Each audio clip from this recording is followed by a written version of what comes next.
अस्सलामुअलैकुम। उम्मीद है आप सब खैरियत से होंगे। अल्लाह तबारक तआला आप सब लोगों को अपनी हिफ्ज़ व ईमान में रखे, आमीन सुम्मा आमीन। आज की इस वीडियो में हम बात करेंगे कि जो इबादत हम लोग करते हैं हमें कैसे आइडिया हो कि वो कबूल हुई है या नहीं। तो आज की एक डिटेल वीडियो में मैं आप लोगों के साथ इसी मुतालिक बात करूंगी। तो सबसे पहले एक बात जहन नशीन कर लें कि जो इबादत भी हम करते हैं, चाहे वो तस्बीह है, वो इस्तग़फ़ार है, वो दुरूद शरीफ है, कुछ भी अगर हम पढ़ते हैं तो अल्लाह ताला हमें उसका अजर जरूर देते हैं, वो कभी भी रद्द नहीं होती।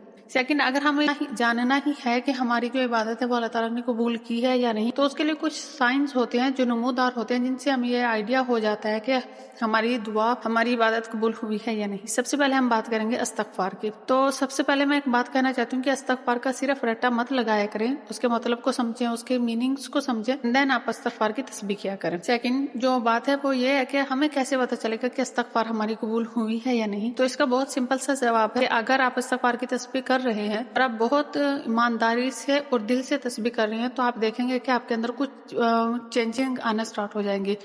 आप गुनाहों से दूर होने लग जाएंगे और नेकी कामों में आप आगे आगे हो जाएंगे। खुद में ये नोटिस करेंगे कि आप गुनाहों से दूर और नेकी के करीब जा रहे हैं, तो ये एक बहुत बड़ी इलामत है कि अल्लाह ताला ने आपकी इस्तग़फ़ार, आपकी तौबा को कबूल कर लिया है। अब सेकंड बात पे हम आ जाते हैं दुरूद शरीफ के ऊपर, क्योंकि बहुत ज्यादा जो कमेंट होते हैं वो दुरूद शरीफ और इस्तग़फ़ार के बारे में ही है, तो मैंने सोचा कि पहले इनको कवर कर लिया जाए। दूसरी बात आती है दुरूद शरीफ।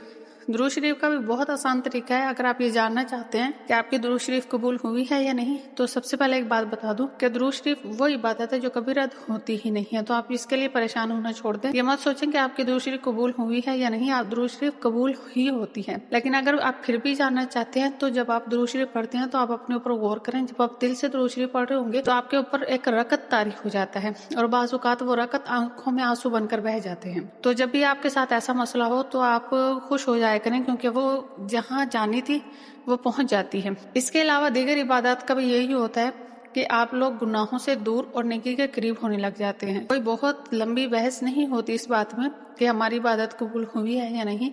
बस आप ये माइनर सा एक चीज देख लिया करेंगे, अगर आप कोई तस्बीह कर रहे हैं और उसकी बदौलत आप गुनाहों से दूर और नेकी के करीब आ रहे हैं, तो आप लोग इस बात पर तसल्ली कर लिया करेंगे, आपकी जो इबादत है वो कबूल हो गई है। अब सबसे आखिर में बात करते हैं दुआ के बारे में कि हमें कैसे पता चला कि हमारी दुआ कबूल हो गई है या नहीं। तो इसके बारे में मैं सिर्फ एक ही बात करूंगी कि अगर आप कोई दुआ कर रहे हैं एंड वो आप बहुत टाइम से कर रहे हैं, लाइक 6 साल 7 साल हो गए, और आप ये सोच रहे हैं कि इतना टाइम हो गया मुझे दुआ करते और मेरी दुआ पता नहीं कबूल हुई है या नहीं, तो देखें आपके दिल में दुआ करने के लिए जो ख्यालात आते हैं वो अल्लाह ताला डालते हैं। वो दुआ आपकी शायद कबूल हो चुकी है। अगर आप एक मुसलसल एक ही दुआ को मांग रहे हैं, मुसलसल आप जब भी आपको मौका मिल रहा है आप एक ही दुआ को रिपीट कर रहे हैं, आप एक ही दुआ को मांग रहे हैं, तो आपकी वो दुआ कबूल हो चुकी है।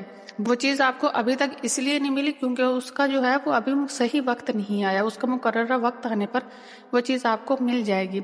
लेकिन आप अगर दुआ करना नहीं छोड़ रहे किसी के बारे में, किसी चीज के बारे में, आप बहुत लंबे अरसे से दुआ करें, तो ये भी एक निशानी है कि अल्लाह ताला ने आपकी दुआ को कबूल कर लिया है। लेकिन वो चीज जो आप मांग रहे हैं वो आपको एक मुकर्रर वक्त पर मिलेगी। उम्मीद करती हूँ कि छोटी सी वीडियो आपके लिए फायदेमंद होगी। अगर आपको मेरी वीडियो अच्छी लगी हो तो हमारे चैनल को सब्सक्राइब कीजिएगा। जज़ाकल्लाह खैर, खुदा हाफिज।